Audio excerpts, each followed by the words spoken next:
Guys আজ তোমাদের আমি ফেভারিট চোস্তা বানানো শেখাবো। তোমরা অনেক ভিডিওতে দেখেছো, বাট কোনোদিনও প্রপার বানানোটা দেখোনি। সেটা আমি আজকে তোমার এই লং ভিডিওতে আমি দেখিয়ে দেবো।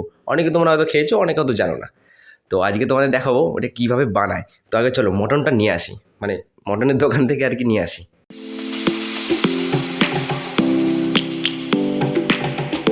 তো গাইজ আমাদের মাংস আনা তো হয়ে গেছে কমপ্লিট। এবার এটাকে একটা গামলার মধ্যে ঢেলে রেখেছি আমি। দেন এবার ওটাকে একটা কড়াইয়ের মধ্যে জল দিয়ে রেখে দাও সিদ্ধ করার জন্য। দেন এটা করার জন্য যা যা সবজি লাগে, পেঁয়াজ লঙ্কা ফঙ্কা, মেন আর কি মাংস করতে যা লাগে ওটা সব কেটে নাও। আদা রসুনগুলো না তোমরা শিল নোড়ায় বেরো, তাহলে কি বলো টেস্টটা বেশ বেড়ে যায়। ফেভারিট চোস্তা যখন সিদ্ধ হয়ে যাবে তখন ঠিক এরকম দেখতে লাগবে। তো আমি এটাকে নামিয়ে নিয়েছি। এবার কি করবো, একটা গামলার মধ্যে ঠান্ডা জল মানে নর্মাল জল নিয়ে নাও পর প্রত্যেকটা এই ফেভারিট চোস্তাকে এই পাশে ট্রান্সফার করে দাও, মানে একটা নর্মাল জলে রেখে দাও। তাতে কি বলো যখন তো এটা ছাড়াবে তখন সুবিধা হবে। এবার কি করবে, এই যে ফ্যাবড়াটা দেখতে পাচ্ছ এর মধ্যে থেকে সাদা জিনিসটা তোমাদের আলাদা করতে হবে। দেখো চামড়াটা না ছাড়িয়েও তোমরা খেতে পারো, কিন্তু চামড়াটা কি বলতো একটা উপরে লেয়ার ক্রিয়েট করে দেয়, তো তাই জন্য ভিতরে মশলাগুলো ভালো করে ঢোকে পাওয়া যাবে। তারপর যে চর্বি আর চোস্তাগুলো থাকবে সেগুলোর মধ্যে অত কিছু ছাড়ানোর দরকার নেই, সেগুলো শুধু ভালোভাবে ধুয়ে নিলেই হয়। তারপরে সব ভালোভাবে ধোয়া হয়ে গেলে ঠিক পিস করে তোমরা কেটে নেবে। এবার পিসগুলো কিরকম হবে সেগুলো হচ্ছে দেখো এই গামলার মধ্যে পিস করা আমাদের কমপ্লিট, সেরকম এরকম ছোট ছোট মানে বুঝলে, বেশি বড় বড় হয় না এগুলো পিসগুলো। তারপরে সব কাটাকুটি কমপ্লিট করে একটু ভালোভাবে ধুয়ে নেবে। এর মধ্যে তোমরা আলু দিতেও পারো, আমরা আলু দিই, আর তোমরা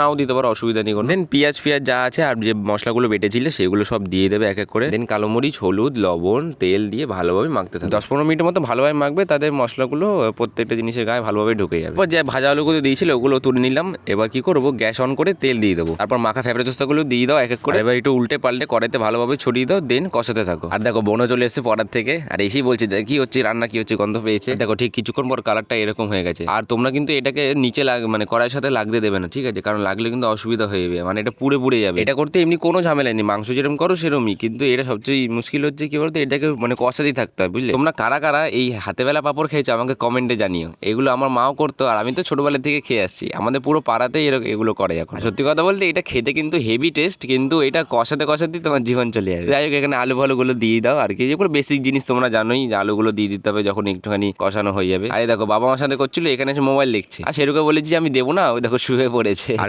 যখনই তোমরা দেখবে যে এরকম তেল পাশ থেকে বেরোচ্ছে তখনই বুঝবে আমাদের অর্ধেক কাজ হয়ে গেছে কমপ্লিট। এবার কি করবে, অল্প একটু জল দিয়ে এবার এটাকে বসিয়ে দেবে। এবার হালকা করে কষানোর পরই তোমাদের কষা হয়ে গেছে রেডি। মাকে টেস্ট করার জন্য দিয়েছি, মা আবার খায় না, কিন্তু এদিকে বলছে যে হেভি হয়েছে। সবাই কষা খাচ্ছে, এদিকে শেরুকে কেন দেয়নি, শেরু এখন মাথা গরম হয়ে গেছে। গাইস ঠিক অল্প পরিমাণে জল দিয়ে ব্যাস এবার এটাকে ঢেলে কিছুক্ষণ ভালোভাবে ফোটানোর পরে এটা খাওয়ার জন্য রেডি। তো গাইস আশা করছি আমার রেসিপি দেখে তোমরা একবার না একবার ট্রাই করবে। আজকের ব্লগটা এইটুকুনি, দেখাবে নেক্সট ব্লগে, টাটা।